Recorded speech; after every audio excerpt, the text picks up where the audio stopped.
What is going on, beautiful people? I hope you are having a fantastic day. Welcome back to another episode of the Thrive Forever Fit Show. As always, I'm grateful for you. I'm pumped that you're here. And the fact that you spend your time listening to me rant and rave is unbelievably amazing to me. And I couldn't be more grateful for it. Secondarily, this podcast is sponsored by a brand new product that I have just released to the market. It's called Elite Collagen. If you're not taking a collagen product, then you just don't care about your healthy skin, your healthy hair, your healthy nails, your joints, your cardiovascular health, just your overall body wellness. Collagen is an amazing product that is going to help with everything. And listen, I mean, you're exposed to a lot of elements. Why not internally fortify your system with a beautiful collagen? But here's the situation. Some of you guys are, no, hey, bud, I'm already taking a collagen. Appreciate you. Got you. I got bad news. The problem is this. Most collagen powders are just that. They're powdered collagens, and they're made from bovine, which is cows, or porcine, which is pigs' skin. Have you ever seen a cow's skin or a pig's skin? Some of them are plant-derived. We won't even get into those. The collagen, it's not even really a collagen product. It's a makeup of stuff that tries to become collagen. But if you're taking a collagen powder, one of those big, hefty collagen, gross, chalky, whatever it is, just know that it's coming from skin of cows and pigs. And of course, they wash them. But if you've ever been at a pig farm or a cow farm, not the most savory of things. My collagen is a marine-based collagen. And here's the big thing. Forget all the other shit I've already said. Here's the differentiation between mine and the one you're already taking. Mine is half a tablespoon every day. It's a delicious chocolate mint flavor. And here's the big stuff. Here's the real deal. Here's what nobody's telling you. The powdered collagens get broken down inside of the gastrointestinal stomach, inside of the stomach. That's not where collagen gets absorbed.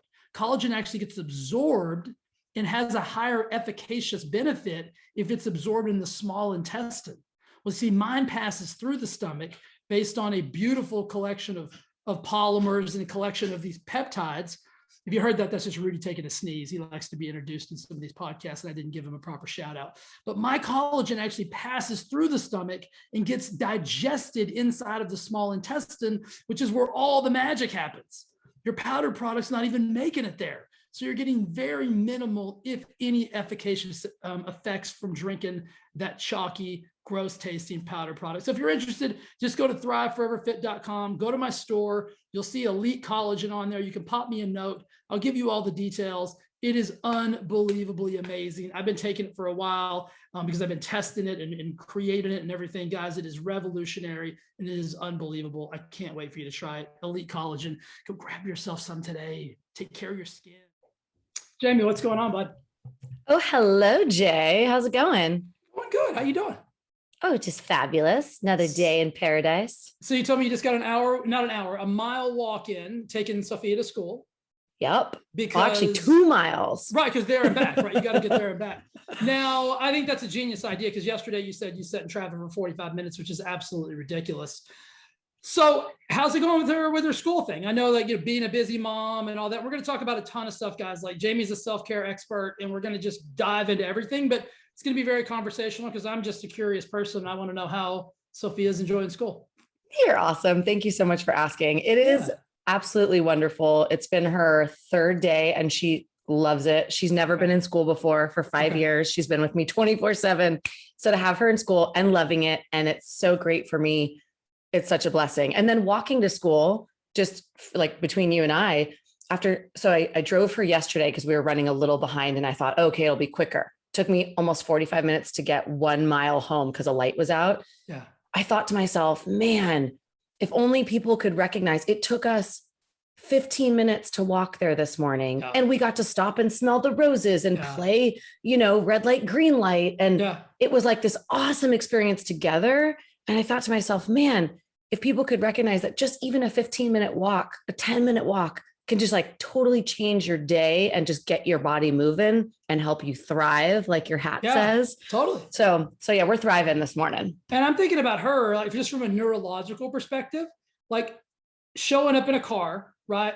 even though you're together, Bo, it's just a different energy. And we talked about Totally. frequency when I was on your podcast, but like, I'm super into that. Like, so different to walk to school with you talking, chatting, holding hands, looking at flowers, bees, like whatever you get, in front of you. And she's going to go into class today and probably have a little bit of a different experience than like showing up in a car. You know what I mean? Just Totally. and how now I don't have kids, so I'm kind of a stooge when it comes to like, that kid is 7, which means they're in blank. Like I have no idea. So how old is she? She's 5 and she's in kindergarten. Okay. So it's like the first segue. Cool. Here's what I remember about kindergarten. I remember naps. I remember milk. And I remember like my teacher had these blow up, like, I don't even know if they were numbers or whatever they were, these blow up things that would like teach us like about the alphabet or whatever it might be. And it was awesome. It was, I mean, who doesn't love kindergarten? Like, what do they do I mean, I know it's 3 days in, but what does a kindergartner do? So it's actually really amazing, the curriculum. So there's a saying, I don't know who it's by and I need to look it up, but it's saying, the saying is, everything I needed to learn in life, I learned in kindergarten. Okay. And because the main things that they teach them are, the foundational arithmetic. Like she came home yesterday and she's like, I know what 4 + 4 is. It's 8, and they teach them like really being able to write, like she can write letters and stuff, but now putting together sentences and starting to piece together all of these things that from a really young age, they kind of are just, absorbing everything. And then kindergarten, I think it kind of starts to come together. And then of course, my favorite thing, her school's motto is all about kindness. And our number one rule in our house is be kind. So like there's kind stuff all over her classroom, which I love. And then they do, like I'm actually going to be teaching in the classroom every Friday movement and music to the kids. So for me, I'm like, that's something I love doing. So it's kind of a collective of everything, but it's definitely the most, I would say, of all the years in school, it's the most fun, because there isn't the pressure of the curriculum, or there isn't the pressure of, you have to compare yourself to someone else. Like they're not there yet. And so it's this precious age where they just get to socialize and be like little animals. And speaking of animals, her classroom, this is to anyone out there that is a procrastinator like me. I waited until the very 11th hour to actually sign up all the paperwork I needed to get her into this school.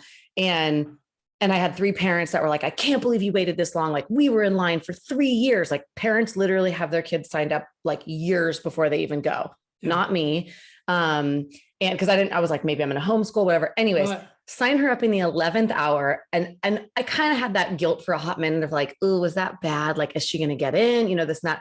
Not only did she get in, she got the dopest class that has 5 class pets. It's the only class in the whole school that has pets, which is super rare. And we love animals. Yeah. And then her teacher is freaking awesome and loves fitness and yoga and all this stuff that I do. So like we've super bonded, and she already knows a bunch of the kids in the class from being at the beach. So I'm like, that just worked out. So it just goes to show that not like sometimes you don't have to plan everything so far in advance. Like it's still going to work out. Totally. Okay. So I'm thinking now, like, I'm so fascinated with you're such a weirdo. Me, not you. I'm so fascinated with like curriculum and thinking, I have a fictitious son named Thor.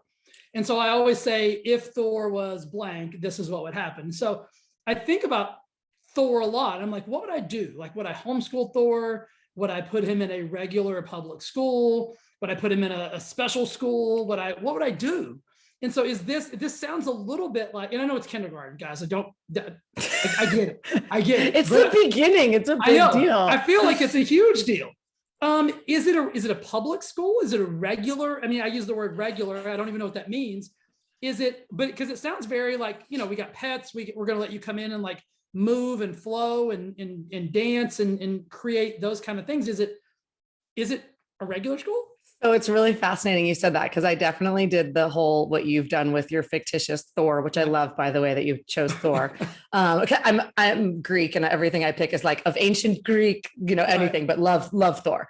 So I kind of went through the whole thing, and I was like, okay, I travel a ton for work. I'm constantly, Sophia's been on, for the first 2 years of her life, she was on 50 different flights with me. We were back and forth all over the place for fitness videos and speaking engagements and all sorts of stuff. And so that's kind of been our lifestyle for the last 5 years. Right. And so all of a sudden going, okay, now we're going to go into some sort of a system. This is crazy. Like it's great, but then scary and all the things. So I really did a lot of research. And where we live, we're very fortunate where we live, and where we live is a very small beach town community where it's kind of like Pleasantville. Everyone knows each other. Everybody's part of the community. It's very, very, look, where we live is actually called The Village. And it's like that. Like it's a village where everybody kind of participates. And so long story short, I thought about, homeschooling, which I still may do at some point, but for kindergarten, I just think it's so great for her, like socialization, to have that experience. Yeah. It's like just to be with kids every day. And so, so this is actually one of the local public schools here, and it's great, cool. Like how they're doing it. Yeah. Now, this may not have any correlation at all, but I mean, you said you live in the village, and then, the kind of the subtitle to your book. And by the way, guys, make sure you go out and get the book. I'll put all the show notes and everything. So it's called Waves of Self-Care, but then the subtitle is It Takes a Village. Is there a correlation there? Or are we just like, what's going on? It is. Yes. So, village for me, I'm very much play on words type of person. Words are very important to me, and, village. So rewind real quick. 6 years ago when I was pregnant, didn't expect to become a single mother. And then that was kind of the way that life unfolded. All good. It just, things happened. And I remember thinking to myself, like, I know I'm so lucky to have this village, and she's so lucky to have this village I have this big Greek family. We have 1 million friends. We've got great community around us, whatever. We were not living in the village at that time, which is funny. So we cultivated this village, which has been the most beautiful, I can't even express. And then because of our village and how transformative, and I would have never expected to be first of all, I never thought I'd be a single mom, but secondly, I never thought I'd love being a single mom. And I never thought that, and don't get me wrong, it's been absolutely difficult in so many different ways. Yeah. And, financially carrying the burden all the time, and, responsibly carrying the burden all the time. Like there's a lot that goes to it. However, I know that I've been able to be such a great mom because of the village I have of support, right? I have people who help me, with her, help me work out, help me make sure we're eating. Like I have people that have come into our world, and we all kind of team up together and we do things together. Yeah. So then fast forward, pandemic hits. I had a great career with this company that I loved dearly. And it was I was like, oh my gosh, I was making more money than I had ever made. I was working less hours than I had ever worked. I was literally top of my game. And I'm like, this is amazing. And then boom, 2 days before Christmas, they're like, we're so sorry. Everybody on the content team does not have a job tomorrow. And I was like, oh, wow. What about severance? There was no severance. There was no nothing. Right. So it was go back to the drawing board. This is now the middle of the pandemic. So there's basically no jobs. I was not planning on being full-time entrepreneur. And I ended up writing a book with Sophia, a children's book called Sophia's Village. And she kind of wrote the story. And then she developed all the characters, and she was 3 at the time, which is amazing when I look back on that. And so we wrote this book. We published the book. It ended up getting bestseller in the children's department of dinosaur fairy tales or whatever. And then that prompted me to realize, okay, wait, I've always dreamed of writing a book. I've always been too scared, or I had the feeling of am I good enough? That whole thing. And then lo and behold, I got in touch with a publisher who happens to be a dear friend of mine. And she's like, you're writing this book. Now we ended up moving to this place called The Village. I wrote the entire book in this 8-week journey while living in this village that we live in now. And the entire book, forgive my tangent, but the entire book is wrapped around basically debunking the biggest myth of self-care. I've been in this industry for over 10 years. I've been from, so fitness and yoga, as I'm sure you know, are typically 2 separated elements, right? Totally. It's either the people are going to do, heavy lifting, this and that, and they're not really doing yoga, or the yogis are why are you guys doing that? So I started to recognize that, and I was fortunate enough to work with a lot of really big names in the industry. I got to work alongside Jillian Michaels for many years. And I just remember thinking to myself, I'm like, man, and I was in LA, and I was like, man, like people are missing something here. Like you could have the shredded abs and the this and that, but like if you can't touch your toes because you're so tight and your hamstrings are so tight, like that's not great. Or you could also have that physique look and that beautiful aesthetic, but if your mind's all messed up, like that's not great. And then I remember thinking, I'm like, okay. And then most of my clients were on some sort of medication for anxiety, depression, sleeping pills, like whatever else. And I'm like, what? This isn't good. And like, you have all the money in the world, but yet you can't afford your own health and well-being without taking these things. Yeah. Something's up. So I decided to kind of branch off everything I was doing, especially when I became a mom, dove into self-care. And the biggest myth that I really want to just continue to just hit home to everyone is that self-care requires a village. And we all have this ability to cultivate a village like I have, and that all my clients now have. It's just a matter of defining what it is that you need and then really putting it out there. So my book is, like I said, essentially like we're not on a solo mission. It's not about Jay doing his thing by himself or Jamie, which is funny. My nickname's Jay my whole life. Or me going through my life and having to do this all by myself, this super mom. It's like, no, we're connected. Right. And so, yeah. Anyways, long story short. I love that. I want to dive into that self-care a little bit deeper, because I do think that I think there's a lot of misconceptions on both sides when somebody just says the word, right? I think what we've done in our society current day is we've taken a lot of words and we've really messed them up, or we've really added too many, you know what I mean? Like, and so I want to kind of like define and then maybe redefine and then kind of like, kind of unpack that a little bit more. What I was going to say while I'm thinking about it is Lori and I got caught up watching Sophia and you on your Instagram, and she is so freaking cute. Like I can't get enough. I feel like she's like an old soul. Like you said, when she was 3, she was writing this book and coming up with these characters. And I'm like, this is not this kid's first time here. Like just watching her and listening to her talk. And like, I love the little podcast episode you guys did. I'm talking like this kid is like, she may be 5, but like there's like a 43-year-old in there who can talk and think and process. And so we were blown away by her. Like Lori screamed from the other room. She's like, you got to see this. And so, I came in. So absolutely. So adorable and awesome. And I can't wait to see like what she does. Cause I mean, at 5, she's got a great vocabulary. She's got a great brain. Like she thinks, she's like unbelievable. I love it. And again, I'm an idiot when it comes to children. All 5-year-olds could be like that. I don't know. So I'm not saying that your 5-year-old's not, for anybody listening. I'm just saying that I was impressed. And I don't spend a lot of time around kids. I don't watch kid videos.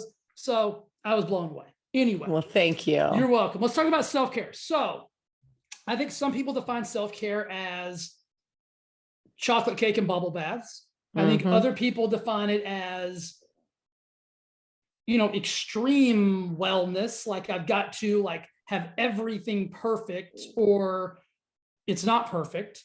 And then there's probably 1,001 definitions like in the middle of that somewhere. Like, so how do you, like, what would be your, and this is a big question, what would be your definition of it? Like, so, and I've clearly defined it, like in this book, I've defined it over and over and over again by doing extensive research and then through the years. The definition that I really, that just sticks with me and resonates most with me is taking action to preserve or enhance one's own well-being. And to me, in lay term, that really just means taking responsibility for your wellness. And you really do get to define it, which it isn't a linear process. It isn't something that is just a one and done. And it certainly is all about meeting yourself where you're at. So you have to have a really deep awareness, of who you are, like bringing in that self-awareness. And I think that what I've noticed with my clients, that's been the biggest keystone, like my money maker, is getting someone and supporting someone on their own journey to meet themselves where they're at, to define. So that's why the wave system. So define the W's. What does it mean to be well? I ask everybody, like, what does that mean? Yeah. It's not going to resonate the same, even for you and I. We both love working out. We both love, but like right now I'm focused on like my finances, right? So I'm thinking about like my financial wellness, and I'm like trying to build that, system there. And then the A in the wave system is awareness. So it's like shining the light on where am I at, right? And how do you do that without the guilt, the shame, feeling crappy about it. Cause oftentimes people are like, oh, I'm screwing it up. I'm not doing it right. I'm a mess, or if I'm not perfect. I think shame and guilt are just wasted emotions. I think they're two of the most, like, if I could take two emotional things that we all do and like put them in, wad them up like a piece of paper and throw them away or burn them, like those would probably be my two, because they just hold us back so immensely. Yeah. And they don't there's really, I can't think of any value that they bring. Yeah. Keep going. Sorry. No. And I'm glad you brought that up too. I just literally yesterday, I was telling you about my really good friend and colleague, Dr. Chris Lee, who's a neuroscience doctor, brilliant. And we were just doing a conversation on Instagram Live talking about kind of the same self-care for busy people. And he had brought up, the guilt and shame element. And he was talking about just kind of like how so many of us operate from our amygdala back in the brain, which is our fear, and not from the prefrontal cortex. And that we're, consistently stimulating the stress response to all these different things going on based on something that maybe did happen when we were Sophia's age. Right. And like never actually facing it, never actually dealing with it, never actually like getting support for whatever that thing is, whether it was like some really big dramatic trauma or whether it was like somebody like, people say things to kids all the time. I just told a friend the other day, it's interesting when you have a child, you really start to pay attention to what you say because they absorb everything. So like, for example, with guilt and shame, okay, like this just plays into this perfectly. Really dear friend of mine does not have children. We're all like playing a game, like hide and seek or whatever it was. And Sophia did something that was, I don't know, really expressive or screamed or I don't know, whatever. And I think the friend's response was like, what is wrong with you? Or it was like something broke or, something crazy happened. Right. Yeah. And I'm not like, this is nothing against my friend that said this. Sure. It is in all sincerity. I've heard this 10 million times. Like I'm so aware of what I hear parents and other people around kids say, because oftentimes, even the way we talk to ourselves, and I have to teach moms this, like so often moms are looking at themselves going, oh, I look fat. Oh, I look terrible. Oh, I look ugly. And their kids are sitting right there. Yeah. What do you think is going to happen? So long story short, I was explaining to my friend, I said, look, you did nothing wrong. I don't want you to think like I'm mad or there's nothing like that. I just want to bring to your awareness and see if that resonates with you. Because this friend has also expressed to me some of their own childhood shame and guilt that they have. And I was like, oh yeah, since we're on the subject, like, and literally, and they were like, oh my gosh, I feel, and I'm like, no, don't feel bad. The point of the matter is, how cool would it be as adults if we could start to unpack some of that crap and actually just bring more awareness to it so that the next generation doesn't have to like unlearn all the crap like that we have had to unlearn. Totally. So when it comes to the guilt and shame, I think a lot of it truly, because I'm similar to you probably on this. I think we have a lot of similarities. Like I feel very lucky. I know I've done a lot of work and I'll continue to do work, but I do feel lucky. I love myself as I am, like really, really deeply. And so I screw up all the time, but I don't hold on to it or I don't like feel terrible about it. Yeah. And I know that part of it is a disciplined skill, but I also think some of it is like, I've just learned to like not give a shit. Yeah. Like if that makes sense. No, it makes like I really give a shit, but I don't give a shit based on what someone told me when I was 5. Yeah. I think growing up, I always felt weird, right? Like a different or all of those things. And I think when you're little like that and somebody says a word like, oh, you're so weird or you're different or you're quiet or you're shy or you're blah, blah, blah, whatever it is, you don't really understand how to process it. And you ingest it as a negative, like what's wrong with you? And then you start thinking, what is wrong with me? Shit, something's wrong with me. Sophia said to me the other day, she was like, mommy, it was like randomly after, was not like immediate. And she was like, is there something wrong with me? And I was like, totally. Oh my gosh, and that's, it's amazing when you start to see it from that perspective. Right. Yeah. I think we probably even do that as adults. We probably hear things like that and we ingest them and then they present themselves later on. I'm like you though, like the older I've gotten, like I've learned to embrace that weirdness. Like I wouldn't change it for the world. Like it's actually a gift if you really want to think about that. All right. So we got the W, we got the A. What's the V? The V. Okay. So we've got the defining what wellness is. bringing the awareness to where you're at, meeting yourself with love and compassion. And then the V is vision. So once we have that clarity around the awareness, then we can start to cultivate, like, for example, this was something I had like in front of me for so long. And I always wanted to be like surfer girl at the water, living at the water. And it's so great because I'm like, oh, this is totally my life now. Like I'm at the ocean every single day. I'm surfing. I'm like, this is what I get to do every day. And so I think when we create that clear vision and then we put it in front of us, like, so for example, when we look at our self-care and we kind of say, okay, like we'll take the physical, for example, if somebody says to me, hey, Jamie, I really want to work on, exercising regularly, whether it's losing some weight or feeling better in my skin or, loving myself naked as I am, blah, blah, blah. Okay, cool. Then we bring the awareness. What are you currently doing? Then we start to cultivate this vision. And then the E in the wave system is energy, because everything, our mood follows action, our life follows our action is inevitably what's going to make the difference. You said two words, and I wrote these down whenever you're talking about self-care, when you were kind of given the definition of it. And there are two words that I don't know that everybody associates with self-care. And it was action and responsibility, which I think those are two. If I had to, and we'll talk about your podcast in a second. If I had to pick my words, right, of things that really resonate with me, like right now, like I'm kind of reworking my core values. And so I'm trying to like drill them down into like just a word that encompasses other words, right? Right. And so I'm big on words, and I'm big on like, my definition of words, like not necessarily Webster's definition of them, but how do I define success and freedom and flexibility and action and responsibility? So I think that is gorgeous how you have associated self-care to, you've got to take some action. Because I think a lot of people think of self-care and they think inaction. They think I won't do anything, and that's taking care of myself. And from my perspective, that couldn't be further from the truth. Yeah. Yeah. Certainly. And then another thing I thought of is like for Lori's new business with her Get Ready wrap, her tagline is self-care should not be considered a luxury. And I think a lot of people think about self-care as, oh, that's totally, that's something that's, I can't, I'm too busy, or I'm not this, or I'm not that, or I'm not that. So you say something as like, you've kind of gone through some burnout and the busyness thing. Like, how do you combat that? Or how do you prescribe combating like that burnout, busyness, overwhelmed kind of feeling with the self-care? Yeah. And that's such a great question. And I think right now that's something that's plaguing so many people's minds. I see it all the time with the busy parents that I work with, like it is across the board.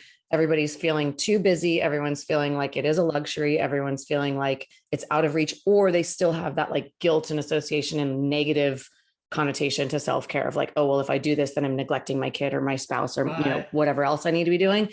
And in reality, I try to remind people right away is, you are going to be taking more energy from people when you aren't taking care of yourselves, because you're basically like drowning at the bottom of the pool trying to like save someone, but you're not taking care of yourselves.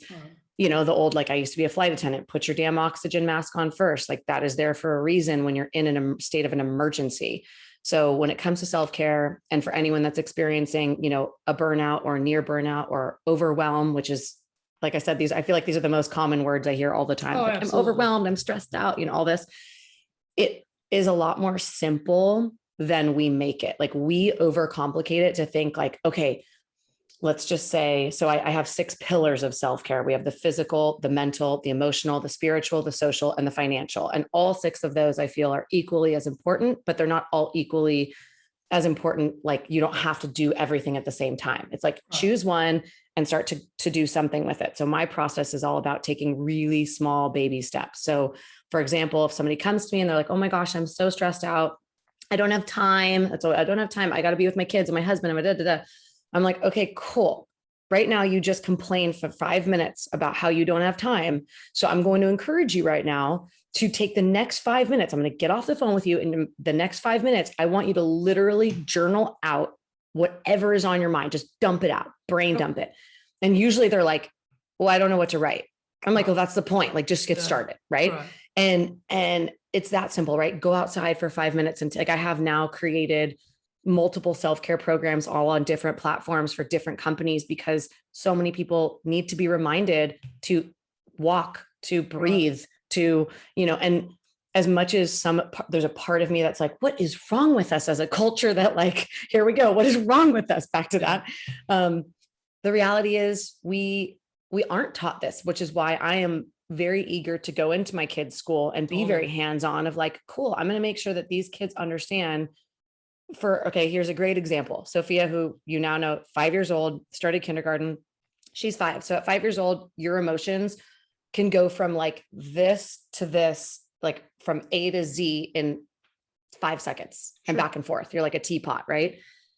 And kids are, prone, some of them, to having temper tantrums over like really interesting things, right? Like, oh, but I wanted blue, not purple. Right. And it's like, So she had a temper tantrum recently, and then I got frustrated, and I don't normally, like, I'm not a yeller, but I just get like kind of quiet, and I'm like, okay, mommy's, feeling this. She looks at me and she goes, I have an idea. I'm like, what? She goes, what if we say pineapple when anyone's mad or upset or stressed or frustrated? And then whoever says pineapple, everyone around us has to take deep breaths, 3 deep breaths. And I'm like, what do you mean? So I wanted to see what she would do. Right. So she yells pineapple. She's like, pretend like you're mad or whatever. She goes, pineapple. So we like take 3 deep breaths. By the 3rd breath, we're hysterically laughing. And both of us recognize that immediately. Like, this is a 5-year-old that, she's experienced a lot of this living with me.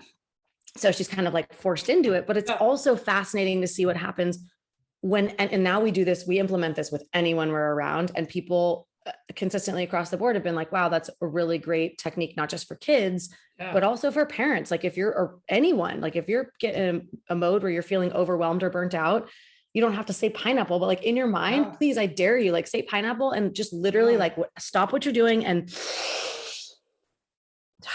take 3 deep breaths, release it all out, and guarantee that's going to give you a little bit of self-care that you weren't already doing. Oh, my brain just went to, this is fun. Like I'm coming up with words. I'm coming up with words now. Like Lori's going to get home and I'm going to be like, corn dog. She's like, what? I'm going to be like, whenever you were talking about that, I thought about how Sophia made you cross your legs in the video. You're like, can I sit like this? And she said, absolutely not. Yeah. Don't be first of all, don't be ridiculous. We're on camera. I need you to button it up. And you're like, okay. And then so you crossed your legs, and she was like, okay, that's better. So she's I love her. That's what I said earlier. Like her brain is not the brain of, I assume, her brain is not what mine was when I was 5. I'll put it that way. And so same. Adorable. Love the pineapple thing. So cool. And let's stay on words for a second, because you just had me on your podcast, which I absolutely loved. And before I came on, I saw the title, like, what's the word? And I'm thinking, okay, my brain never went to, well, what's the word? And that's the first thing you ask. And you're like, okay, Jay, like, what's a word right now? I'm like, well, that was obvious. Like, who's an idiot like me? So let's talk about that. Cause I think, and like we've talked about, words are really powerful for me. Psychology is really powerful for me. And I think like what, our thoughts and our words and our actions are so like, synergistic and intertwined that, I'm careful with my words, but I'm also like interested in them enough to like kind of unpack what they mean to me. Like they don't always have to mean the same thing as we grow and evolve and stuff. So what's the word, which is the name of Jamie's podcast. Make sure you go listen. It's awesome. It's fun, inspirational, educational. Like it's everything that I love. One of my core values is, I don't know if that's a core value or not. Anyway, what is it? I'll handle that on my own, whether it's a core value or not. But I need to be educated and entertained at the same time. If I'm really going to retain, like how like you've probably been to as many seminars as I have, and somebody could be so smart and so intelligent and so but if they just get on stage and give me, flow charts and graphs and statistics and whatever, and they don't have some funny to them, I tend to, Jay's brain goes to other places. But if somebody's funny and they can entertain me and educate me, like I'll love you forever. Like I will just be all about it. So that's kind of like, that's my sweet spot when it comes to like learning. And I've always been like that, even with like teachers back in the day. And so Yeah. what's the word? And then let's talk about that a little bit. Let's Yeah, love it. Okay, so many, many years ago, as a kid, always loved Mr. Rogers, and he would usually have a theme kind of thing. Then Pee Wee Herman had the word of the day. Okay. And I always just have loved having kind of like I wake up in the morning and I wake up with a word, like some kind of a word from my dream or whatever it is. And then that word will usually kind of trickle into my day. And I'm like, oh, the word appears here. Like, oh, I feel this way because this word, whatever. And I love themes. So when I originally chose what's the word, I just knew because I had so for 10 years, I've taught classes across the board all over the place. And I've always kind of been the teacher that chooses a word of the day. So it's been kind of a thing, my little shtick. And I was like, all right, you know what? I think this could work for a podcast. And I personally love to understand others. And I want to know what makes them tick, like what's their word, right? So there's been often times where like, even when I think Jillian Michaels was one, she's like, well, are you going to pick the word? And I'm like, no. You're picking the word. Right, I'm like, it's your word. Like, I want to know. And I love being able to have someone, because I've had people, like one time I had someone who they had chosen their word and then we had to reschedule and then like their word changed. And I love that because I think sometimes the word that might be really resonating with you today, 2 weeks from now, might not be the same word. And I think because we're also connected and because energetically, like I'm very deep in my spiritual path of that interconnectedness of all of us. So I love when someone's really vibing on a word, because then I know that that word is not just vibing with you, Jay, it's also vibing with a ton of my audience. Right. You know, it's like when we can kind of let go of this, like, I'm going to tell everybody what the word is. It's like, no, Jay, what's the word today? And then you tell me, it's like a surprise to me. And then most of my audience so your podcast is coming out today. So abundance, I'm sure, is going to be like all across the board for a lot of people in it's great. So yeah, that's where it came from. I love that. I have a whole bunch of questions. So what's the most, and I'm using the word obscure only because that's just the word that came to my mind. Love it.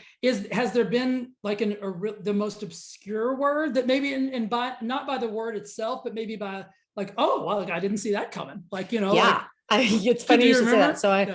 So I had an incredible, New York, what do you call it? A financial advisor from Wall Street who is just absolutely incredible. And I was definitely thinking that it would be a very buttoned up, something that has to do with finance. Like, I'm picturing a tie. I'm picturing like very straight.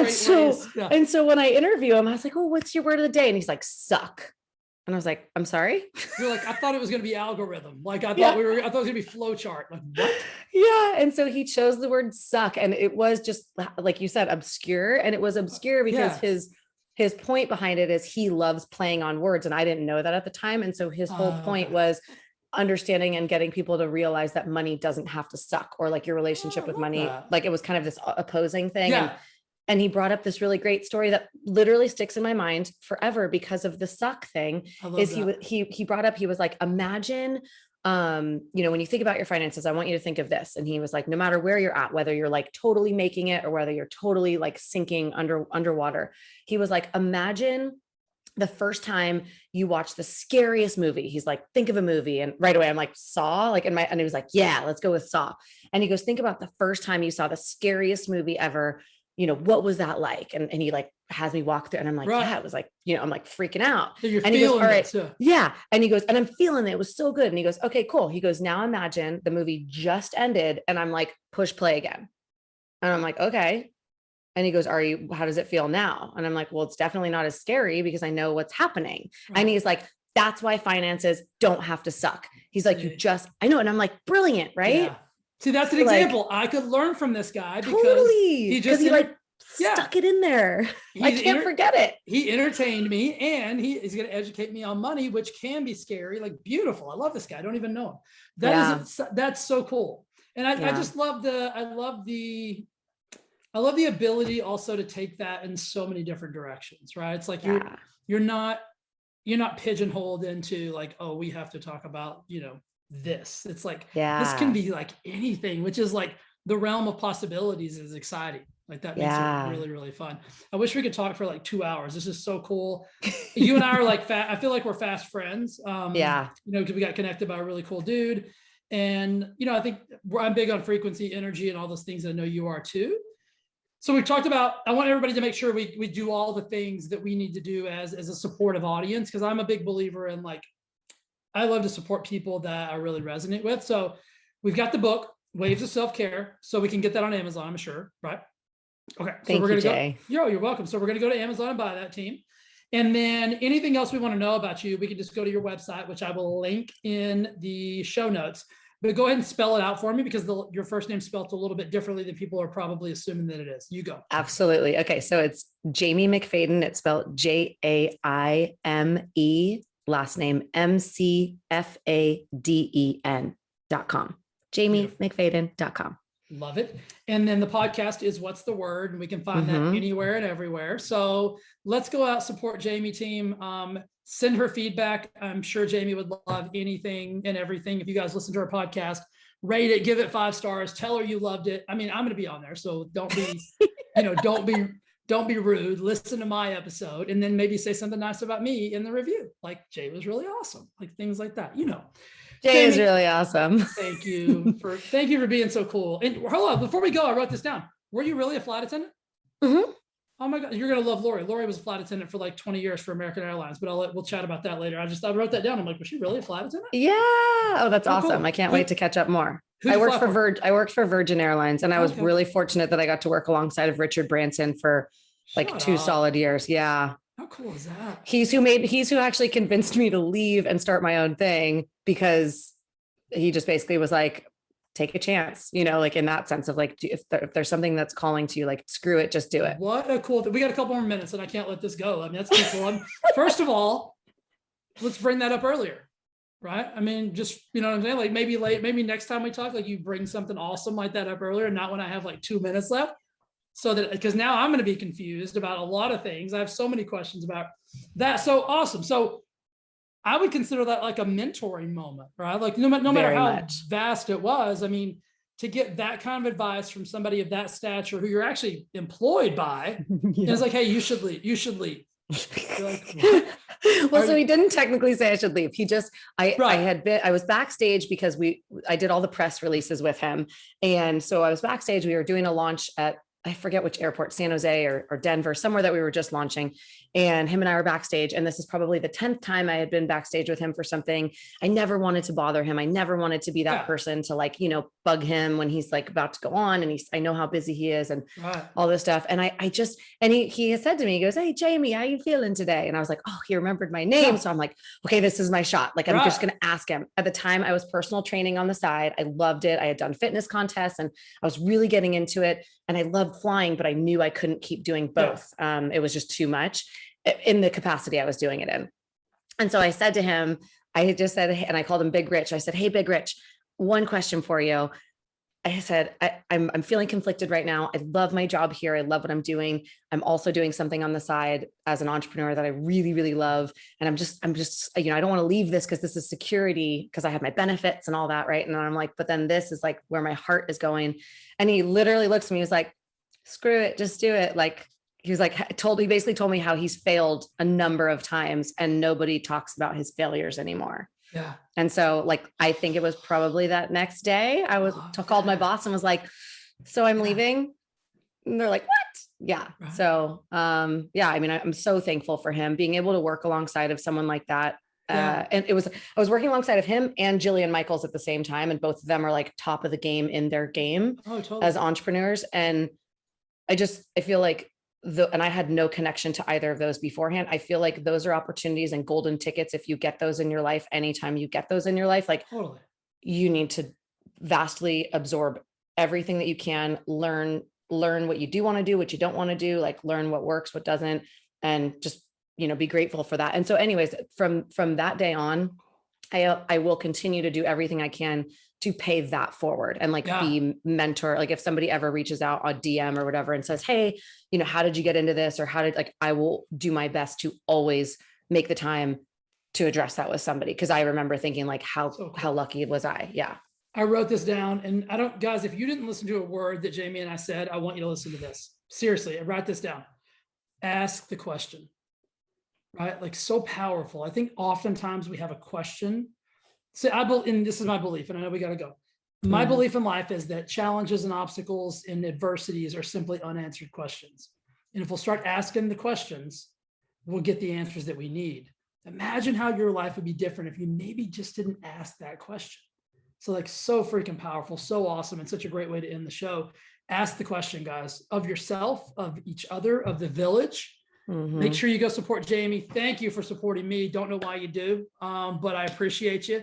Jamie, you're awesome. I can't wait to connect with you more and just do some cool stuff, whatever it looks like. Tell Sophia I said hi. I will. And we'll see you soon, buddy. We'll see you soon. All right, bye. Thank Thanks. you. Hey, before you go, I'd just like to say thank you again for listening to the Thrive Forever Fit podcast and watching on YouTube. It means the absolute world to me. And if you would do me one favor, and that is simply subscribe and review this podcast on whatever platform it is that you enjoy it on, YouTube, Apple, Spotify, doesn't matter. I would absolutely be so grateful and so thankful if you do that for me. Thanks again for listening, and I'll see you again next week with an awesome, awesome episode. Bye.